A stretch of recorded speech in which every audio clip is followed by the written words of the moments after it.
Good morning, people. Good morning, good morning, good morning. I'm coming you from finally spring Edmonton, Alberta, Canada. Multitasking. This is my slot in newly opened store. And I'm sure everybody knows me, maybe other than our main presenter, Victor Sagalovsky. So I'm just going to tell him a little bit that by trade, I'm a conventional physician, obviously a Russian, my first education was in the Soviet Union. I was graduated as a pediatric surgeon, came to Canada, lost all my degrees, and got back into medical school and got retrained. I am a surgical pathologist with expertise in breast cancer. My passion, however, and there's Liane Kodronetsky on the Zoom, she helped me with slides and everything for so many years. Thank you, Liane. And that's where we developed friendship. Anyway, however, my passion is not diagnosing cancers. My passion is how to teach health, how not the cells to get the cancer. So everything about me per se is to learn the cellular pattern, whether it's a genetic, epigenetic, metabolomics, metabolism of the cells, proteomics, anything that's in the cell is going to lead me to the biology of the cell, not to the terrain of the cancer, but to the biology of the cellular health. So from this perspective, now being Russian, obviously, as Victor said, we've heard a concept, it's called heavy water if I translate it. I have not met, but virtually met and heard Victor a few months ago. Have I heard of a deuterium water concept? Yes, because again, when you learn and study what is called integrative oncology, the concept of deuterium depleted water was taught upon us, and then I was invited to the symposium or course or conference that Victor was holding. It was an amazing, amazing endeavor. It wasn't about deuterium per se. It was about the whole concept of health and the microbiome and the everything. It was absolutely amazing. So learning the patterns of health, I don't have to tell you, water. Water is critically important. What is our brain? Our brain is a wet lump of fat. Our brain is what, 60% water or even 80% water? Victor, correct me, you know the numbers.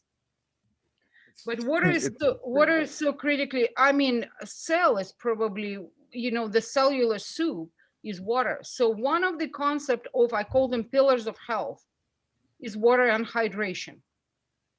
Clean and healthy water is extremely important. We're not going to touch a tap water, or Victor can. So obviously, today I am bringing with absolute gratitude and fascination, Mr. Victor Sagalovsky. Thank you. First of all, he is Russian. No, sort of Russian. He was like, he wasn't brought to other country like me, an older person. No, But I still, came when I was 7 years old. So. there you go. And he's still, you can glimpse that, that Russian tinge. But the thing, yeah, but the thing is, this guy is, as you see, I think his IQ is like Sheldon Cooper. He is excruciatingly smart. He's very wildly educated in so many, many areas. Massive businessman, entrepreneur, and researcher. He doesn't hold a degree of MD, so what? So today he's going to talk to us about deuterium. But the one thing that I am so uber excited for you, Victor, if you can cover one of my passions, mitochondria. That mighty mitochondria. I am a mitochondriac. So the floor is all yours, please. Thank you for that stellar introduction. I appreciate it. As someone once said, I'd rather be lucky than smart. So, and in a sense, I did get lucky because I worked on well, luck is where opportunity and preparedness meet. So we had an opportunity and we were prepared, and that's why we're able to bring deuterium depleted water uh, to the world right now. And certainly is a concept that's been around since well, it was discovered. I can give you a brief. I mean, I've just so much to share. I I don't know where to start. However, I will say if you could just maybe pry me with some questions, because and then I can hone in on the details, or as far I can as granular as you want me to on whatever subject matter you mentioned, mitochondria, or would you rather I give a overview of deuterium and its history and how it affects mitochondria? Both. How would you like me to proceed? Both, because we obviously need to introduce deuterium concept, a little bit of a history, a little bit of a science to the audience. And Absolutely, then absolutely. the I think the core of the cell is the mitochondria, so that and Absolutely. deuterium depletion or deuterium reach affects mitochondria. So here's where it all started. In the late 50s, there were some young biophysicists and a gerontologist in university in Siberia. Okay, and they were trying to figure out. They were looking for something to discover or uncover. As fairly young academics, you always want to leave your mark in some way. So they were trying to figure out why there's this population, actually a couple populations, but a population in northern Siberia that had 4 times more centenarians, people that live over 100 years old, than anywhere else in the Soviet republics. This was very peculiar to them because this was not a place where people would generally be thought to be healthy. It's a very harsh environment where there's no vitamin D. There's hardly any food, or it's a kind of an Eskimo type environment, and yet they were very healthy and living into an old age. And then so after a few years of work, they honed in. They tried to figure out what it could possibly be, and then they discovered that the water they were drinking compared to the ocean water, which is 155 ppm. It's a VSMOW. It stands for Vienna Standard Mean Ocean Water, meaning the highest in the world, which is the baseline, is 155.76 in the oceans. And these people, where they're at, because of the way the hydrological cycle works in certain parts of the world, mostly mountainous, glacial, northern or extreme south latitudes, you have lower water that's lower in deuterium. So their water was 16% lower than the VSMOW,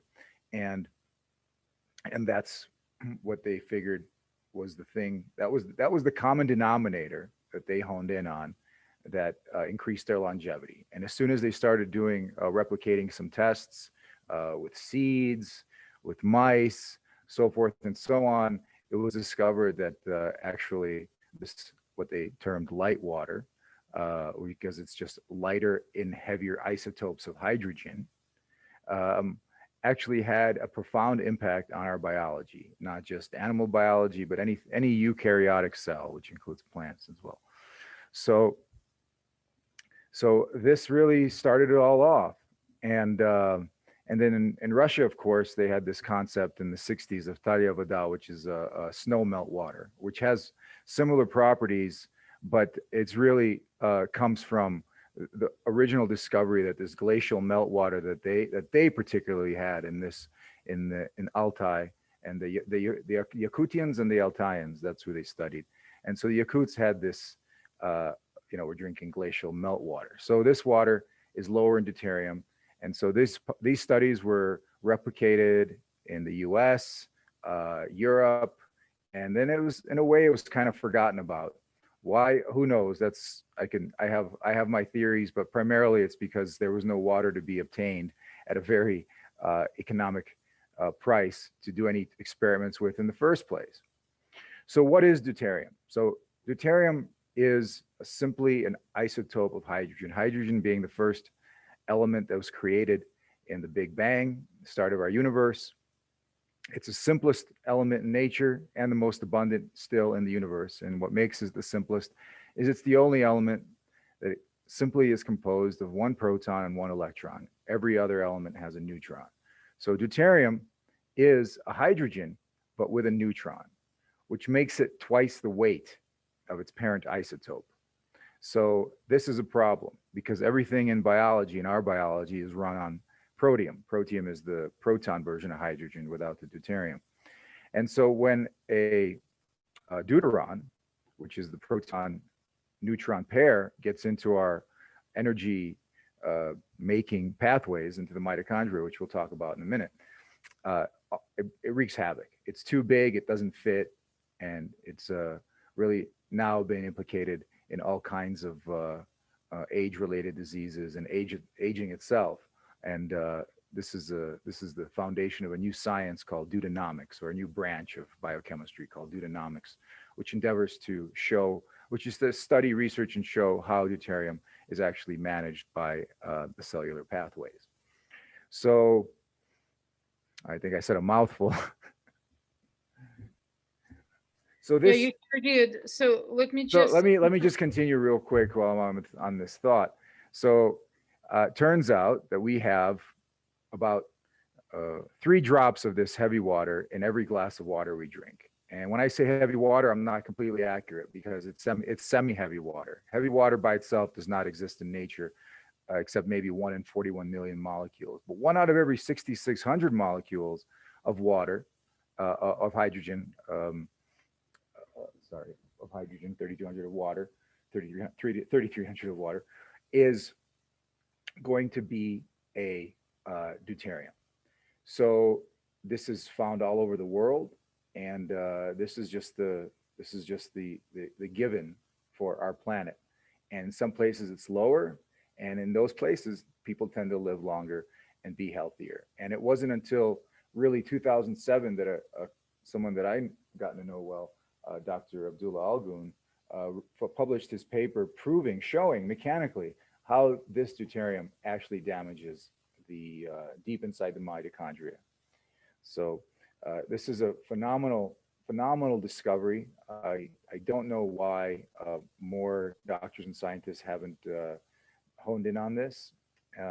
Eventually they will. I think it's potentially a Nobel Prize winning discovery because this has everything to do with our biology at the very core, at the root, at the source. You know, if you're, I'm somebody that is always, even in my, you know, I lived in Hawaii for 13 years, and there I would always hike up the rivers to get to the source and find the spring. Well, so as in science and medicine, you have to go to the source of the problem. So downstream, putting a band-aid on something downstream is no solution. So in fact, uh, after many years of being clued in on this deuterium problem, I was fortunate and lucky enough to find a Russian partner that was crazy enough as I to be involved in something that was so difficult to create, or at least to take out that semi-heavy water, those 6 drops that occur for every liter of water. And so biologically, what we found now, and if you are able to, you can catch up on the work of Dr. Laszlo Boros. He's the one that coined the term deuteronomics. So basically, what we've now discovered really is that when you drop the deuterium levels in your body by 15 to 20%, you have profound biological changes, positive changes. And this is actually shown that this is epigenetic as well, and genetic, because when you look at the studies in Russia on generations of mice and other mammals, you'll see that those that, for example, if you drink heavy water, which, like I said, doesn't occur in nature, but you drink a little bit of even 30% heavy water, you'll die on the somewhere between day 3 and day 5. You'll it's just water. It looks like water, tastes like water. And when you deplete somebody by 15 to 20%, by the 3rd or 4th generation, you'll see a vast difference between the control group. So to me, this is an incredible revelation. It could potentially be the uh, biggest discovery in biology, and for the benefit of our health, and certainly my lifetime. So I've been proactive in sharing the science, and of course making the water available to people, because it's certainly changed my life and many people in a very simple way. This is incredibly amazing. Are you still a vegan? I'm an omnivore. It's funny you say that. I did as I Yeah, got into I started I was 23. My friend and I opened the first gourmet raw food restaurant in the country, in the right. in the, Yeah, in the, I've read about it. in Well, the United in the I was United a States. I was a vegan. Well, sort of. I'm kind of like, pagan now because I did the food sensitivities test to discover that I am highly, highly sensitive to soy. So I had to reconsider a few things. But of course, on a plant based diet. Now, let me ask you a question. Let me just yeah. Let me if I could just further on that. The more I got into it, 25 years in studying blood chemistry, I realized that you don't have to be a vegan, but you don't have to be a Absolutely. vegetarian. You don't need to be anything. You just need to know what your body needs to survive. Absolutely. You just need to do healthy. You need to do the Now, right let thing. me ask you a question just to reiterate. So, if we're talking deuterium rich versus deuterium light, so this is basically the number of hydrogen molecules or the number of electrons versus protons. No, it's so deuterium is an isotope of hydrogen.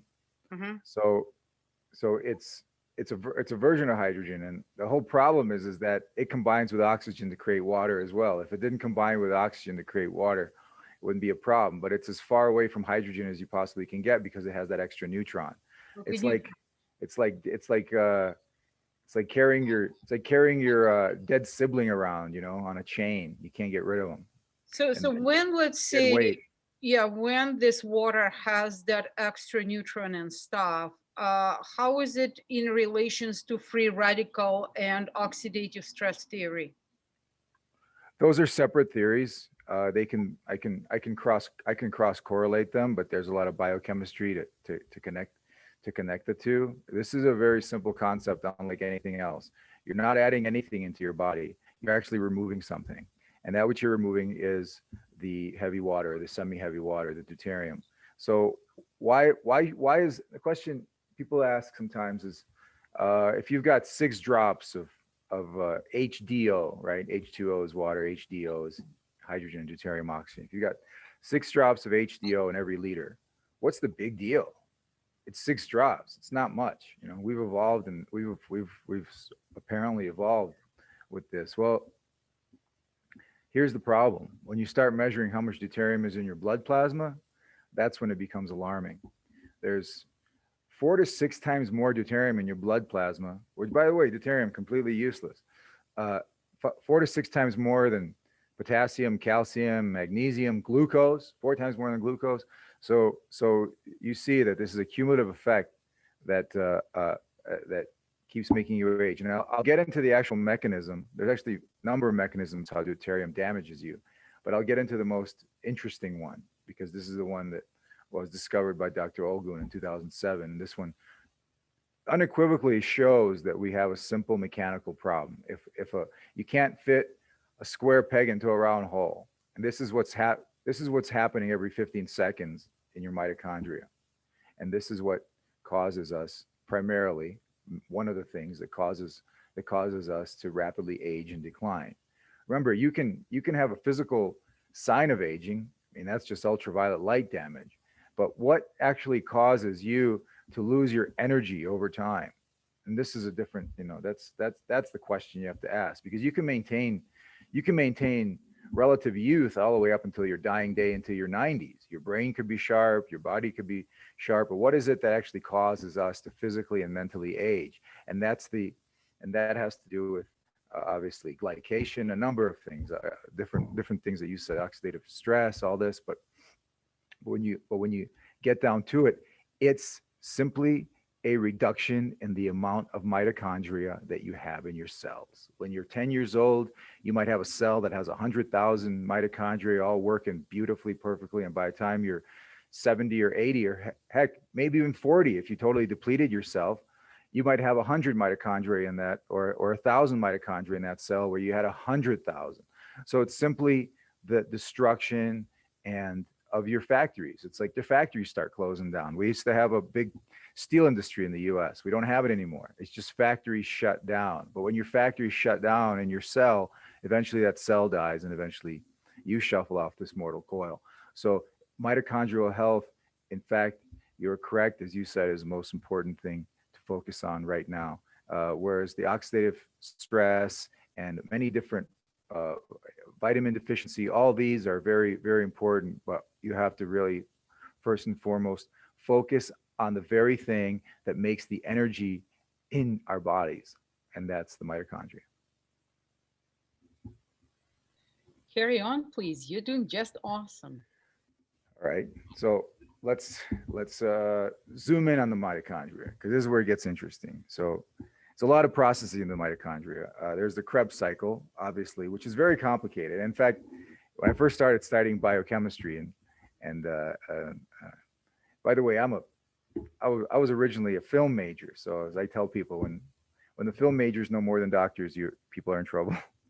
But no, but I've been studying this. I've been studying biochemistry for well over 2 decades, and I always wanted to understand why the Krebs cycle, the San Giorgi cycle, whatever you want to call it, or the citric acid cycle, why is it so complicated? There's so many gates, so many steps. And finally, it was Dr. Laszlo Boros that really made me understand that these series of complex gates, the reason they're there, because, as we know, nature likes to take the path of least resistance. If it can find a simple way to do something, it'll do it. That's proven through quantum tunneling, which we wouldn't be able alive if it wasn't for us, for our ability to cheat. Okay, so why is this cycle so complicated? So many steps, so many gates, so many hydrogen exchanges. It's because the body's trying to keep deuterium out of this process, or this compartment of the mitochondria known as the electron transport chain. So the electron transport chain, at the end of it, you could study it, it's fascinating. But at the end of the electron transport chain is this motor. It's called the Atp Synthase Motor. It's a motor generator. It's the smallest nano machine in nature. It's phenomenal because there's no way that it could have actually evolved on its own without intelligent design. Even scientists agree to that, because it was like the equivalent. It would be like saying that this motor inside the mitochondria that produces our ATP, our energy, could have been created through evolution. Is like saying, how long would it take if you put a aluminum rock, on a piece of dirt, how many billions of years would you have to wait before it evolved into an internal combustion engine? It would never happen, because the two parts that connect the ATP synthase nanomotor in nature would never line up that way, but they do. And what this motor generator does, it's very mechanical. It spins at up to 9,000 RPM with a perfect efficiency. By the way, none of the motors that we can make can get even close. So what it does is it shuffles these protons, right? These hydrogen protons, these protiums, and makes this motor spin. Okay, there's more proton. There's sitting between a membrane. So on one side, there's a bunch of protons, and on this other side, inside this inner membrane space, there's very little protons. So it creates this gradient, right? All this wants to come here, and that's what makes this motor spin. So this is the fuel. And as this motor spins inside this other inner mitochondrial membrane, you got this oxygen and ADP, adenosine diphosphate. And by the spinning action of this motor, it causes this ADP to fuse with a phosphate and creates ATP. And ATP is the primary fuel of our biology, because you wouldn't be able to take a breath or blink your eyes without it. So, and it also creates, as a byproduct, water. So very important to understand that this water that's inside your mitochondria is never the water that you consumed. None of the water that you drink ever makes it anywhere near the mitochondria. All the water that you have in there is homegrown. It's homemade.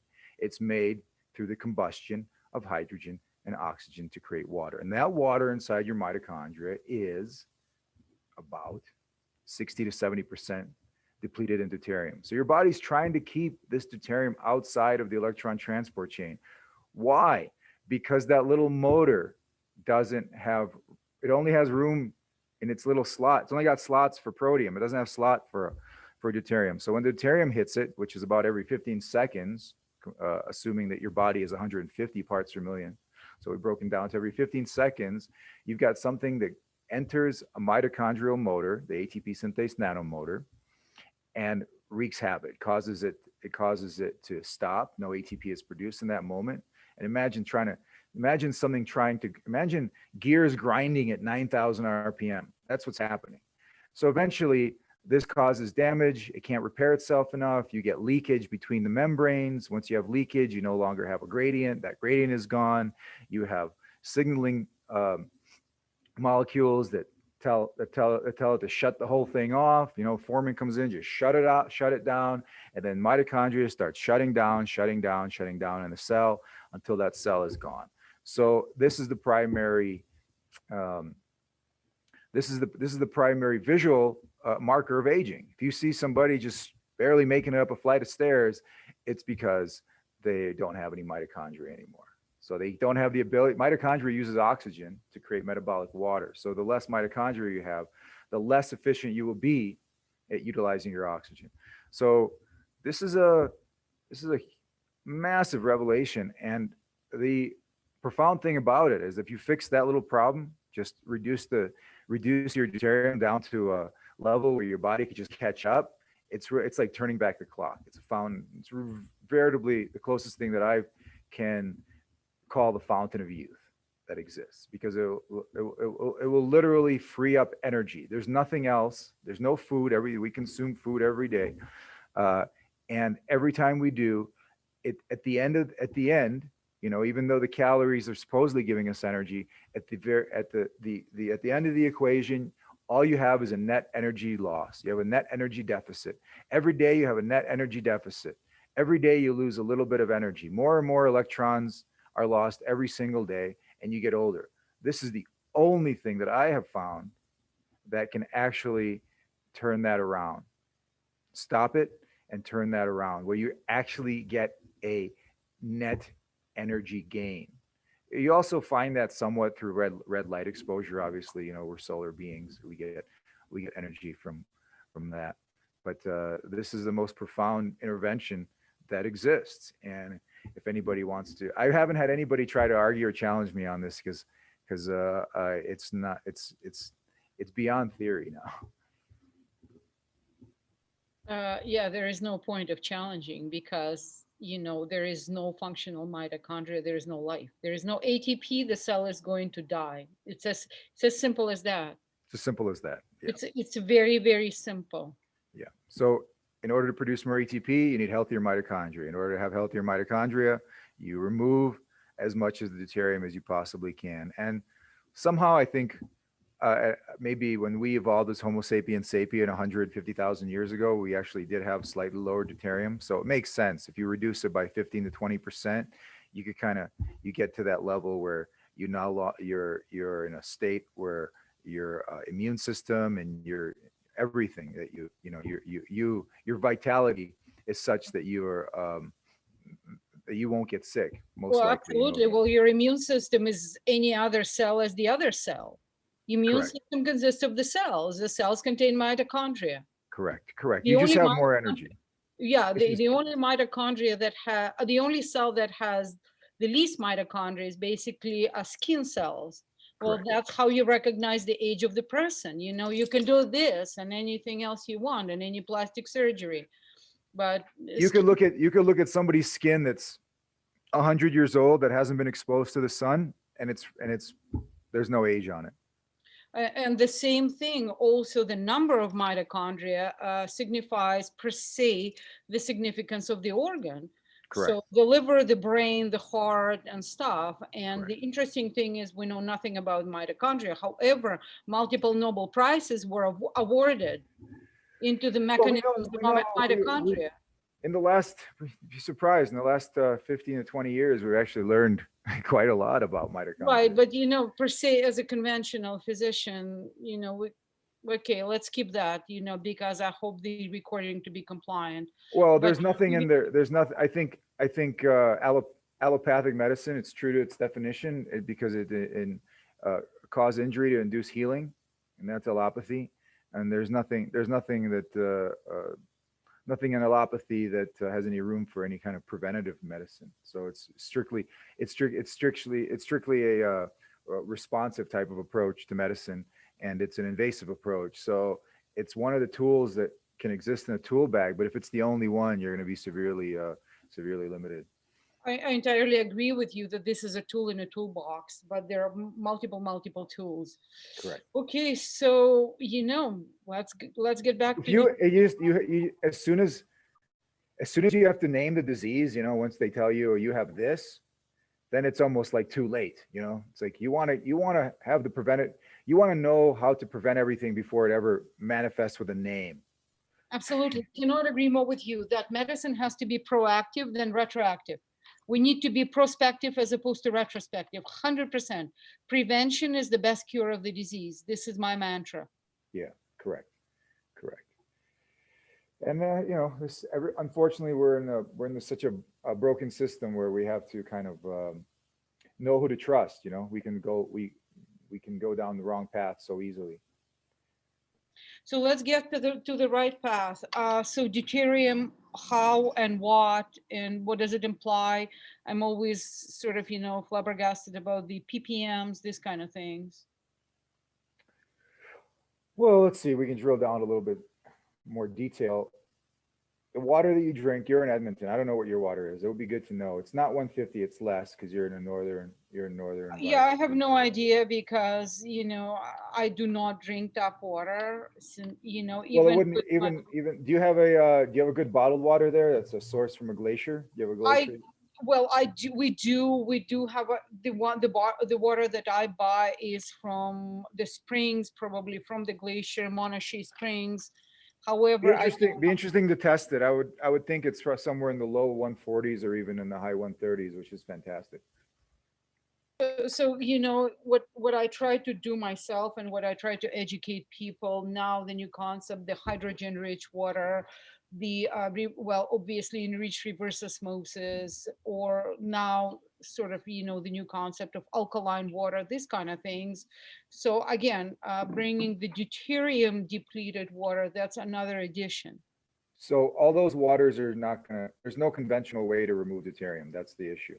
There's no conventional reverse osmosis, distillation, or anything that it can be done in the home um, to remove deuterium. So this is a problem.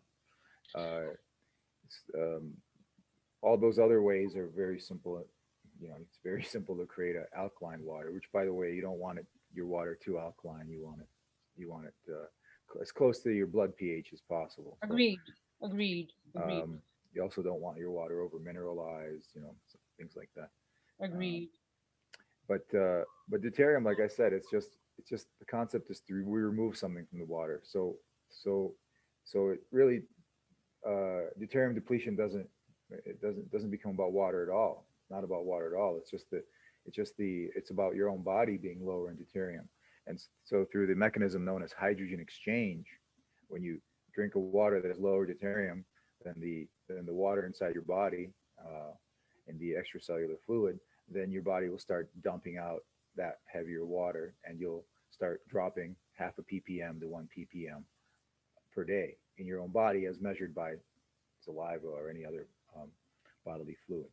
So how So, much deuterium water should we drink per se, hypothetically? well, let's say you want to get to 120, okay? And let's say you're at 150, or let's say, I mean, you could be at 140 because, like I said, in Canada, there's less deuterium in the water. But let's say you're at 150, because I'm just gonna assume that 150 is the average. New York, LA, so Rio de Janeiro, they're all 150. So you want to get down to 120.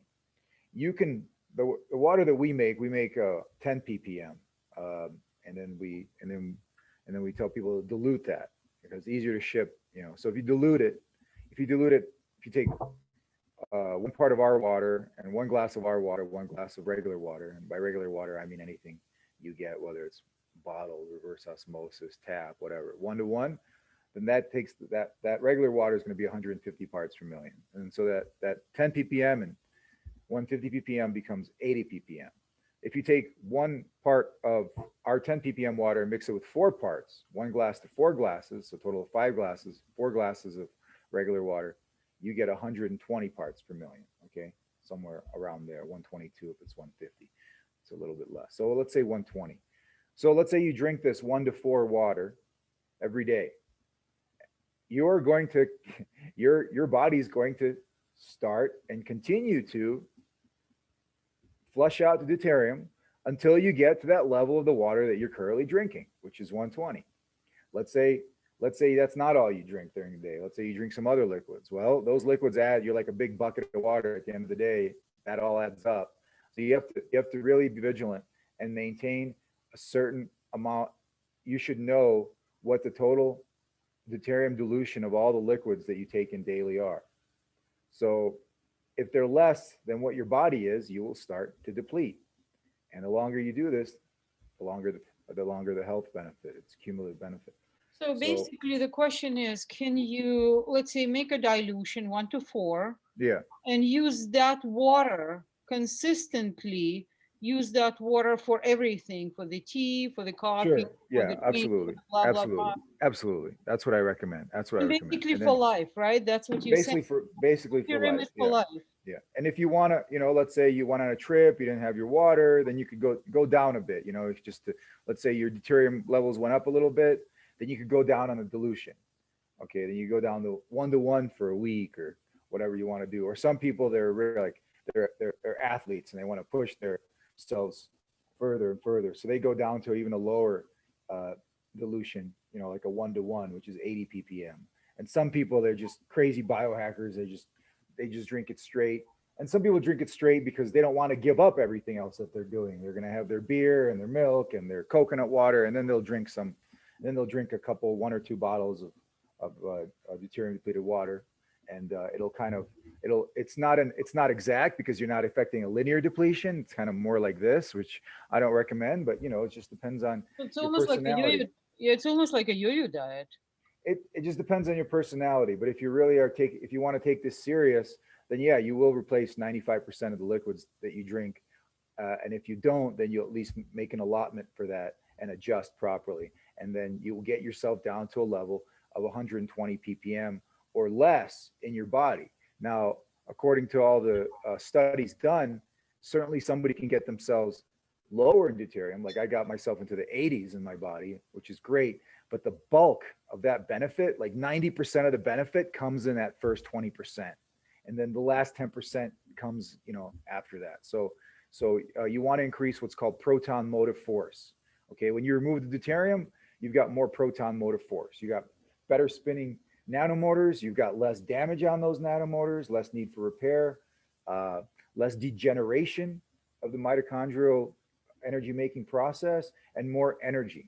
So, and more energy begets more energy. As you get more energetic, you start seeking things seeking things out that will reinforce or complement that, like red light therapy and proper diet, ketogenic diet, and so forth. And then you just become like a veritable superhuman.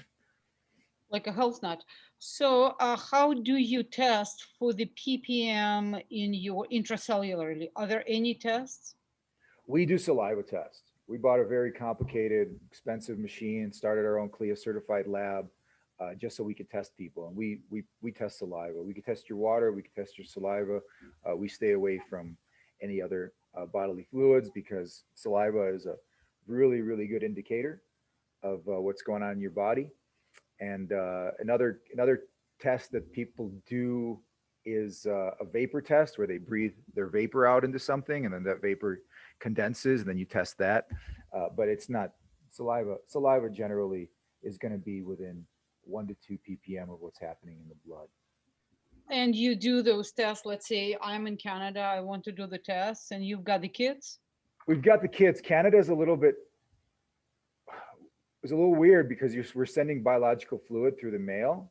So because we're a CLIA certified lab, before we were CLIA, I would say just don't mark it as anything.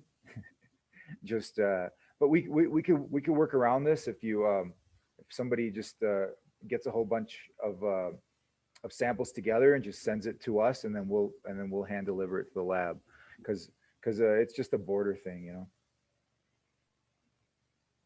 Okay, if you So now the thing is, obviously, guys, I found Victor through his light water, and I have no financial or anything benefits. But indeed, I would like him to introduce. That's all water I know. I don't know anything, and considering that I've met him at the very highly respected conference, so I happen to trust that. So, that's it. So maybe talk to us about a little bit of a light water, and then we'll open to questions and be done. So I first read an article about the benefits of deuterium depleted water back in 2004. And then I tried for, it's in the back of my mind the whole time as I'm trying to explore different interventions in my particular interest was I fancy myself an armchair gerontologist. Always was fascinated from a young age what causes us to age and why. So this is like a question I always wanted answered.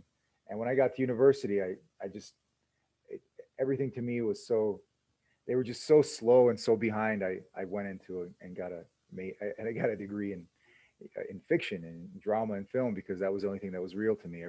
Everything else they were sharing was fiction. But I still took all the classes, the physics, the chemistry, all that stuff. So, and then after college, I just kept, certainly the answers never came. So I just kept inquiring on my own. And anyway, when I read this article in 2004, it was just it was like a revelation to me. And then for years, I tried to get a hold of this deuterium depleted water unsuccessfully. And then I tried to figure out how to remove the water myself from how to remove the heavy water from water myself. And when I went back to Russia to see what they were doing there, because that's where they were really advancing the science of this, I realized that I was nowhere close. This takes some really advanced uh, science and engineering.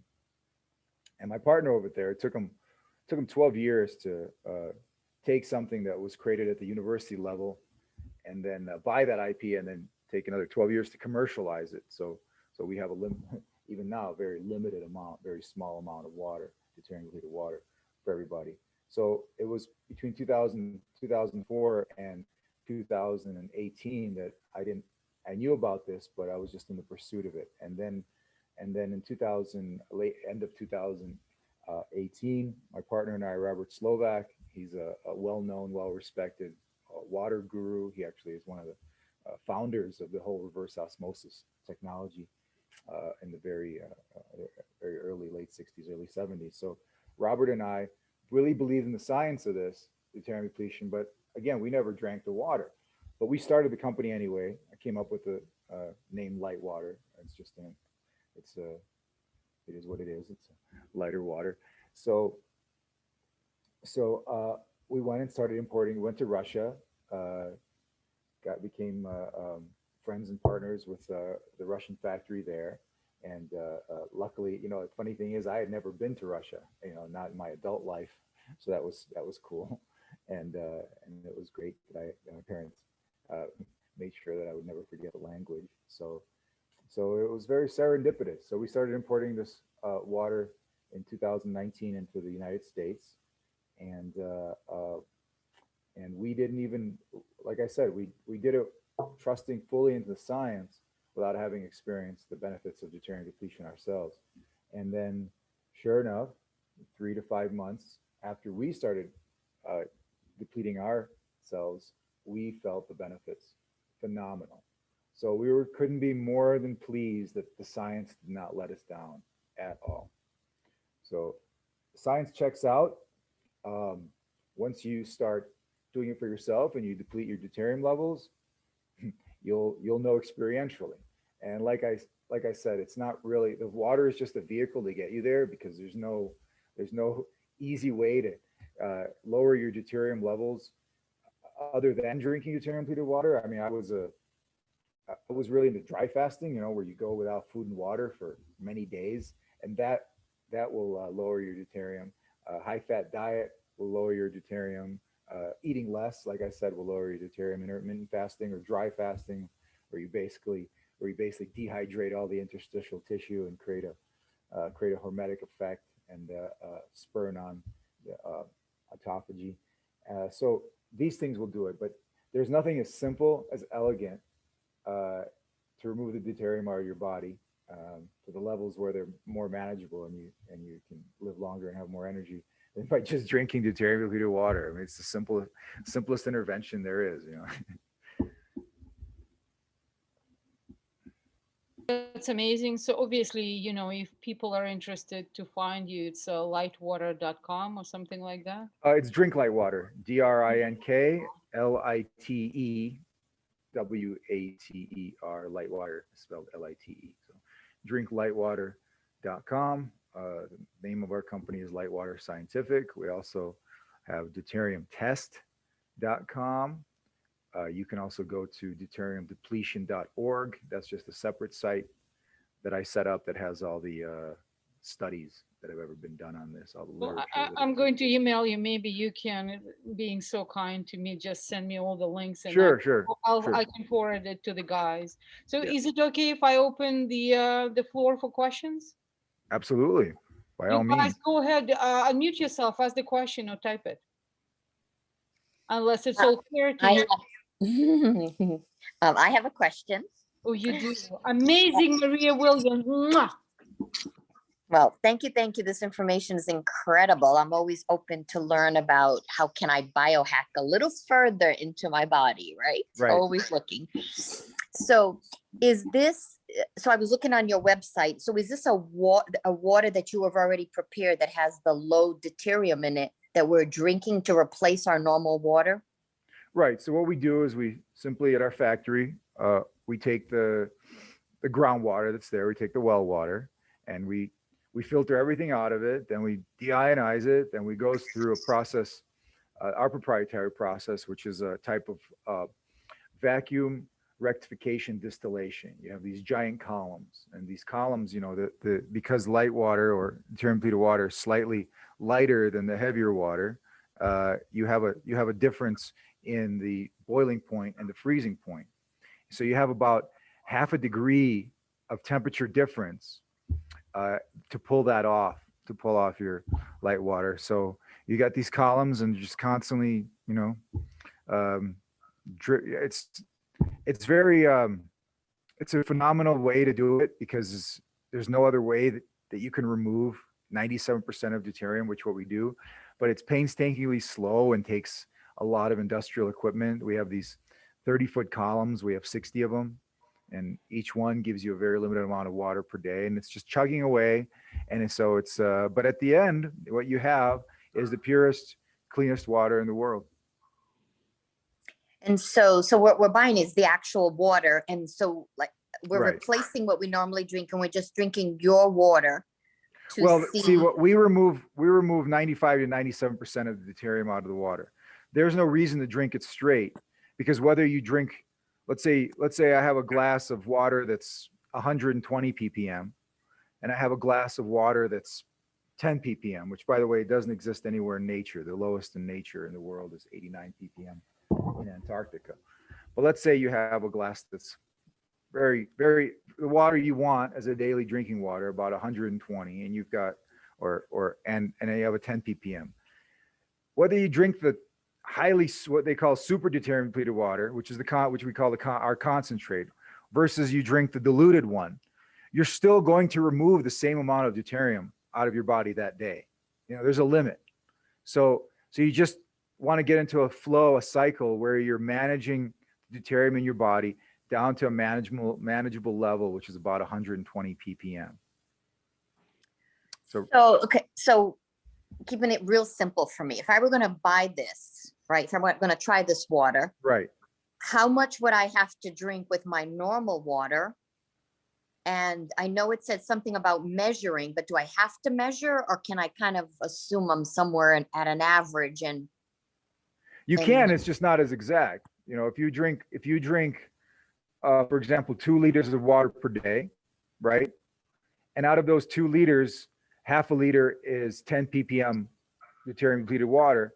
You know that those 2 liters at the end of the day is going to be 112 ppm because that's 3 to 1, right? So yeah, you could do the math in your head, but at the end of the day, you have to know that you're consuming, that the total liquid that you're putting in your body is less in deuterium than what you have inside your body. So you could flush some of that out. Okay. So that's why it's simple for people. They just have a big 5-gallon jug, and they put all the, and they dilute it in there and then drink from that. Or you can just do the math in your head and say, hey, I know here's my ½ liter a day. I know I drink 2 liters of water every single day. Therefore, I know that if I combine 3 parts of the water I drink normally with 1 part of light water, I know what I have at the end of the day. Does that make sense? Yes, so you have a 3-to-1. Is that what you normally do? Is a 3-to-1 ratio? The recommended is anywhere between 1-to-1 and 1-to-4, and we say that's, that has everything to do with your own strategy for deuterium depletion. And but anywhere from 1-to-1 to 1-to-4 is the therapeutic dose. 1-to-1 will get you to deplete a little bit faster. It's more expensive, at the end of the day, you'll drive your deuterium levels lower. If you're 1-to-4, it's more economical. You'll get there almost as quick, because slow and steady wins the race here anyway, right? Because this is a lifestyle change. So 1-to-4 is phenomenal, because consider that the water that these people were drinking, or that these people still are drinking in these areas, where they have a increased amount of longevity and a lot less disease, and not only less disease, but these same populations have kids into their 60s, naturally. So these are very virile people. The water that they're drinking their entire lives is around 130. Okay, so we're just saying, hey, drink 120 because you don't have a multi-generational exposure to this. So drink 120, but the people that drink 130 ppm water their whole lives, you see through the studies and with your own eyes, if you go there to these places, how healthy these people are. So now biohackers obviously want to go a little bit further. So they'll go lower dilution. They want to play with their biochemistry. They want to play with biology. They want to explore what they're capable of at a cellular level. So yeah. So can you go? Are you going to have a detox effect when you start to do this? Do you think? Have you seen a detox effect? You may not. I will say this: when you drop the deuterium levels, even by a few points, even at that delta is like 3 ppm, if you have methylation pathways that have been blocked for years, those may open up because you just gave your body the extra energy it needed. So a lot of different things can happen when you harvest some energy for yourself, and that can be detox symptoms, Herxheimer reactions. Although I haven't seen too many, the most I've seen by depleting deuterium would be just a slight headache. Mm-hmm. So what are some of the benefits that you have seen from it? So again, the benefits are not from the water. The benefits are purely from deuterium depletion, right? Yeah. So and I can't really, I can tell you a lot, but I get you. We're living in the US FDA. So yeah. But we see. Let me say this, because I can share a lot of things, one-to-one with you, profoundly inspirational outcomes. But I will say this: there's a study that Dr. Boros and Dr. Shimlai, who Hungarian doctor, he wrote a book. Dr. Shimlai, he's in Hungary. Dr. Laszlo Boros is UCLA, but he's Hungarian. So Dr. Shimlai 20 years ago wrote a book called Defeating Cancer. That book is 100% about using deuterium depleted water and deuterium depletion as a adjuvant for oncological treatment of neoplasm. And this book is based on case studies. And since that book was written 20 years ago, he's up to over 3,000 case studies. And this, they just published a study in March in Sage Journals Cancer Control. You could look it up. It's great, and it shows that when you drink DDW, or which leads to deuterium depleted body, you have a 10x. Let me say that again: a 10 times survival rate in prostate, lung, and breast cancer. I'm sorry, the study was specifically on pancreatic cancer, but they also cited that their study included these other cancers as well, breast, lung, and a different study actually shows prostate, but this one in particular was pancreatic cancer. So people that were getting chemotherapy, they didn't change the whatever medication they're getting. They simply added deuterium depletion as an adjuvant, and they found that they had statistically 10 times more survivability, 10x. So that's huge. They survive 10 times longer being deuterium depleted, and so this is phenomenal. In fact, I've had reports come back to me of people that were drinking deuterium depleted water while they were on chemotherapy, and not only did they express that they had no side effects or no physical symptoms of the chemotherapy, but that also that their doctor said they had never seen a response curve to their in a patient as good as somebody with chemotherapy. In fact, or without deuterium depletion. In fact, I just got a report today from somebody that just, what they do is they go to their doctor, and the doctor says, "You're fine. The drugs I'm giving you are working." And that person just goes home and says, "Thank you," and kind of snickers under their breath because they never took the drugs. Right. Gotcha. All right. Yeah, thank you so much. That was my questions, and appreciate all of this. And I'm definitely gonna look into it. And thank you, Sveta, for getting. The one thing I want to thank you for your question. The one thing I want to just finish off to your particular query is that, and this applies to everybody, is that you really should do it. You really should commit to doing it for at least 3 months.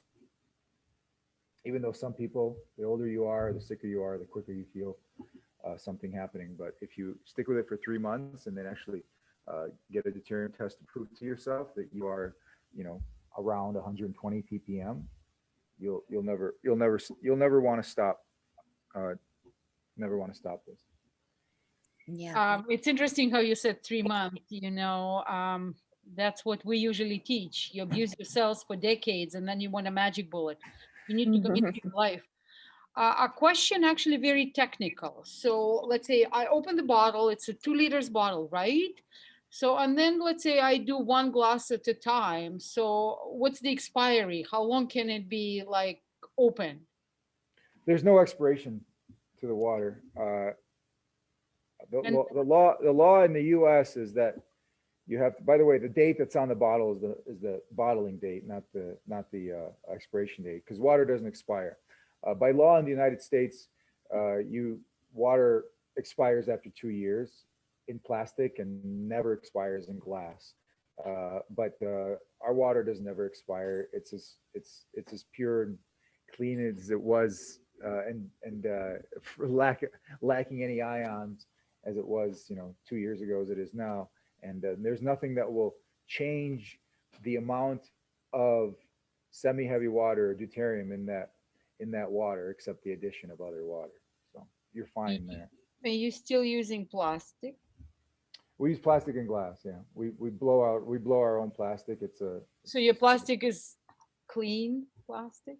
Well, it's PET1, so it's non-leaching. It has no BPA. We blow it ourselves to just try to have as much control over the process as possible. We ship everything temperature controlled, so it doesn't. There's no extremes, too hot or too cold for the plastic. We don't expose it to the sun. We keep it. It's a dark blue bottle, so I mean there's no, we tested it. There's no plastic contamination in there. There's no viral, bacteriological. Our water really, it's like pure. It's as pure. It's better than lab grade water. But glass is just, it's harder to transport. It's just a necessary evil. Unfortunately, everybody's using plastic. Guys, any more questions? If not, I don't know about you, but I think we struck lucky. Any more questions? I do have a question. Is there a replay? Because I got my time zones mixed up. I'm so sorry. It's recorded, obviously. Excellent. I will put in, never mind. I just wanted to throw a joke how expensive it's going to be. So any Thank other you. questions? This is so valid, guys. Again, for me, I am just soaking it up because I'm putting into another part of the cellular health. It is so awesome. Any questions? Okay, no questions. The other thing I remember, there's a brain surgeon that we have that gives it to his patients, and I asked, why, and he said, well, he read the study where when you have lower deuterium in your body, you can manage stress better. It's true, you can. It also has been if you manage mitochondria better, of course you're going to manage everything better, including adrenals with your cortisol production and your brain handling that pathways. So anybody that's is about to undergo some kind of stressful event like surgery or something like that, they should really get deuterium depleted beforehand, and then they'll heal so much faster. Well, guys, thank you. I do not want to keep Victor more than we already did. This was an amazing talk. Victor, if it's okay, I will email you, some feedback, and I'm sure there will be connections needed and stuff. And hopefully this is just lecture number 1 and you're open to series, because, I see people already nodding, because obviously people cannot do time zones. So, and one other thing I want to do, if you guys want to try deuterium depletion, you can get for the first 3 months, here's a 10% off coupon. When you go through checkout, just type in the word hydrate, HYDRATE, and you'll get 10% off your order for your first 3 orders. Americans give it to you. Canadians, it's either discount or no sale. So I mean, guys. So again, Victor, we ship from Canada now. So well, I don't know about shipping from Canada, but I'm sorry. Like, I'm waiting for my shipment because I'm very, very excited. So Sarah, I missed that. What was we get a discount of free order? Yeah, if you use it, you get a 10% discount. 10% discount on your first 3 orders, first 3 months. It's like the recommended is 2 cases a month, because that's 90% of people that do this. They get 2 cases a month is adequate. And so you get, instead of 320, you'll get it for 288 plus whatever shipping, handling in Canada there is. But we started not many months back. We had to start a whole other company in Canada so we could import it there and ship it from within Canada. But we do ship it from within Canada now. So FYI. Very, very exciting. Just to confirm, you're open to the series, right? I need all the witnesses. Yeah, of course. I'm a Russian, so I just so there you go. I love educating people about this. Same, absolutely. This is about, it just light bulbs are coming on right now in everybody's head. Whether they're going to jump on it or not, it's their choice. But it's my responsibility to teach them. Clearly it's your choice, and some of the things that you could do, because I don't want to be the guilty of citing a problem but not offering a complete solution. So even if you're not drinking deuterium depleted water, it would behoove you to reduce your deuterium levels even slightly by upping the amount of fat you consume, reducing the number of carbohydrates you consume, and just limit, if you're on 3 meals a day, go down to 1, if you can, because all of this is going to help contribute to maintaining, you're going to assist your body in managing the deuterium that you have. So you overrun your body's ability to manage deuterium when you overexpose yourself to carbohydrates and sugars and lack of vitamin D and no exercise. You have to keep your mitochondria healthy because it's about your mitochondrial health, right? So this is an elegant, simple, powerful hack.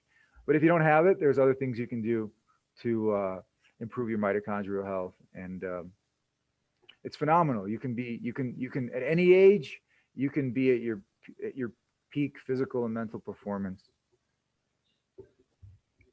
Well, guys, should I say a huge gratitude and thanks from all of us?